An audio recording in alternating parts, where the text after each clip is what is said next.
Hi everyone, I'm Jane at Rockin' Worms. I hope you're having a good night. We are still getting rained on every day here in Southeast Florida. I don't know if it'll ever end, and it's freaking hot, but I understand you guys are probably pretty hot too. But you know what? We still have to take care of our worms, right? So what I'm gonna show you right now is giving my long bin a new feed and bedding refresh. Let me put my glasses on and we'll get into the bin. Okay, I haven't been into this bin in a while. The last notation I have was on June 18th, which is over a month ago. But I do think I did feed it on July 6th because I fed all my bins on July 6th. So I'm hoping it got a feed at that point. So we'll get in and we'll see what we have. All right, so first of all, you can see the top is entirely covered with castings. There's only little bits of newspaper left, so they've eaten all of that. So maybe I didn't feed them on July 6th, but we'll find out. All right, so this bin is set up in the wedge method, which means one of the first things I need to do is get some space on this end of the bin so I can move all the contents down into this area and then give the working end of the bin fresh bedding and a fresh feeding. That's how the wedge system works. You're basically, you know, taking one end out and then moving everything down and always feeding the same leading edge of the bin. Okay, so I've got some sprouts in here. Fine, no problem, the worms will eat it. And let's dig in here. Now, I should have taken my newspaper cover off, which they ate, but the plastic off a day or two ago so it could dry down a little bit to make sifting easier, but I just didn't get to it. So these castings are very moist, but look at this, beautiful castings. And look at the worms, just nice looking worms, little yellow tails. They are happy, happy, happy in here. And they're all throughout the bin. So they could be foraging, which is a word that's used when you haven't been feeding your worms for a period of time, and they disperse themselves throughout their habitat looking for every last scrap of food to sustain themselves. And it is one way to get, quote, pure castings because there'll be less residual biota and pieces of bedding in the castings because the worms have scoured it and gobbled up everything they can. Okay, so anyways, I'm going to try to sift some of this out, but we're just gonna see how it goes. As I shared in my last video that I posted, if you're sifting out castings that are a little, you know, more moist, and you've got a lot of worms in there, especially worms of all sizes, the trick is to do it fast because it keeps your worms from going down through your sieves into the little bit of castings you do get out. This is a grow out bin, which means I have worms of all ages, sizes, and shapes.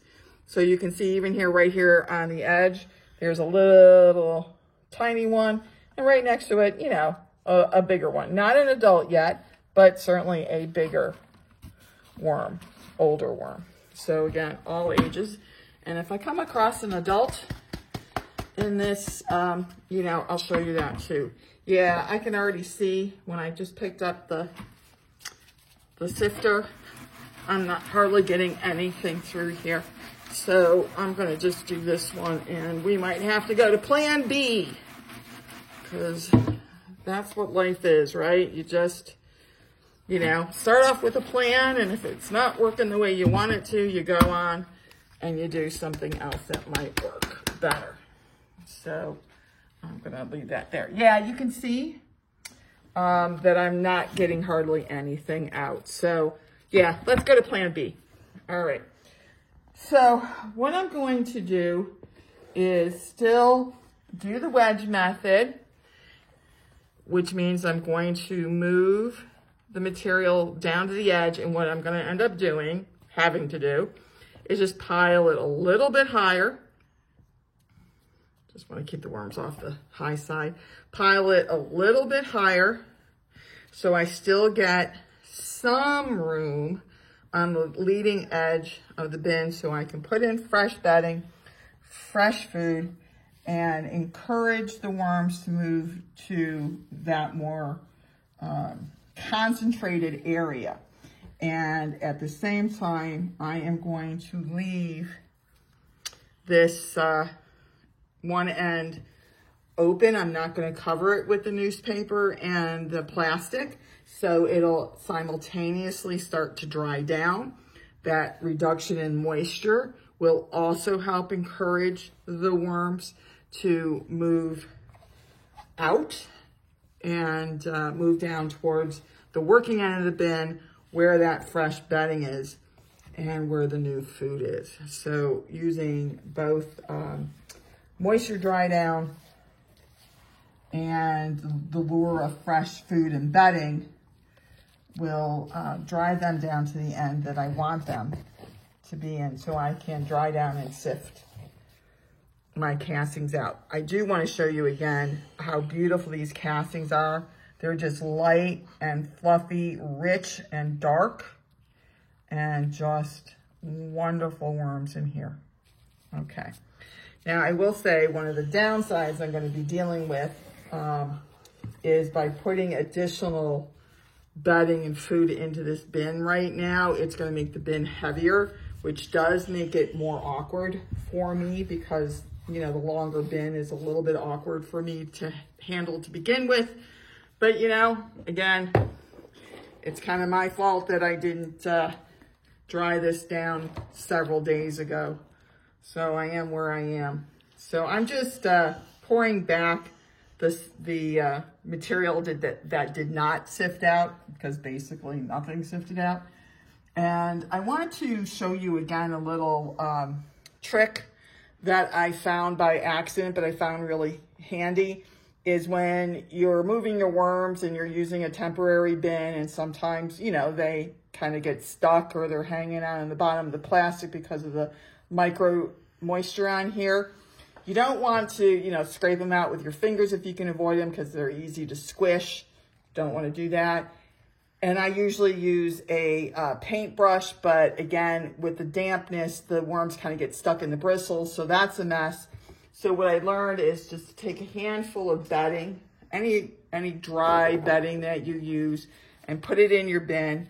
And I've kind of moved it around with my hand. That's what I showed in the video from the other day, but I actually found out last night that if I put the bedding in and I just do a little, you know, shaking it back and forth, that dry bedding kind of works as a little bit as a, I don't want to say scouring powder, because it's not like it's rough and hurting them, but it does scrape them off the bottom pretty well. And see, they just came off. I didn't have to even use a paintbrush, because you may not have one available to you. So that's just another way to use the same trick, okay? So I'm just going to place that out of the way. All right, so I am now ready to feed this bin. So one of the first things I'm going to do is put in a layer of my bedding mix, which is pre-composted coffee, paper, vegetable slurry that has been heated and cooled 2 times. And then I mix it with sifted cow manure. Here this is. You can see again that, you know, one is the castings are darker and also finer particles. I think you can see that, than the bedding is. Okay, so you can just, you know, it just shows you the difference. All right, I'm just putting in a thin-ish layer here because I'm going to put more on top after I do the feed. Okay, so let's get into the feed. I have a mixture of foods here, but they're mostly fast foods. They're just different kinds of fast food. Okay, everything's been frozen and defrosted, by the way, and kind of squeezed out as best I could to get any excess moisture out of the food. This is calabaza pumpkin. And because I do actually have a lot of worms in there, I think you saw that there was quite a few worms in there, I can give them a generous feed.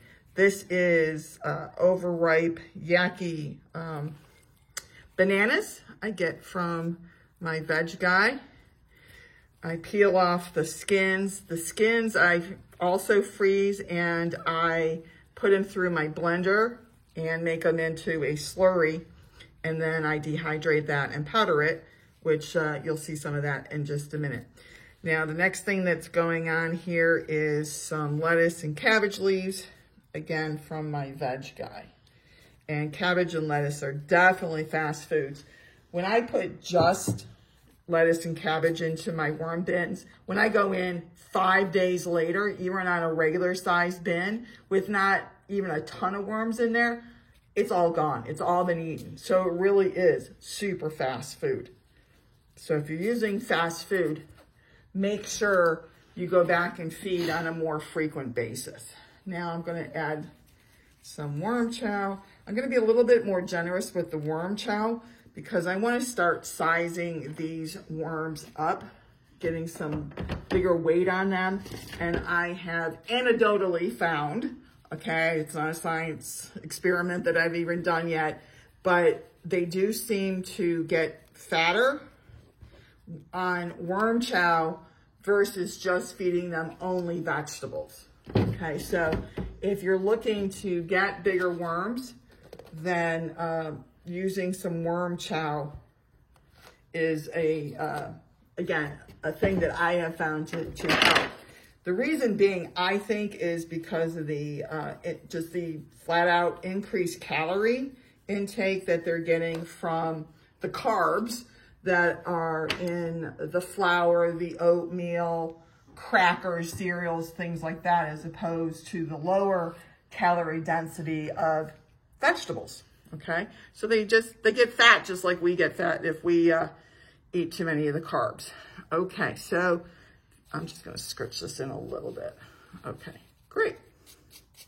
Okay, now I'm going to simply bring over more of the compost and I'm going to bury this food, and that helps lock in the moisture so the food can break down a little faster. It also traps in any odors of the food so it doesn't lure in other undesirables, which I live in Southeast Florida, and you know, we have undesirable pests morning, noon, and night. So it's really important that I keep my food covered because I don't need them in my house anymore, quite frankly, than they already are. All right, we're almost done here.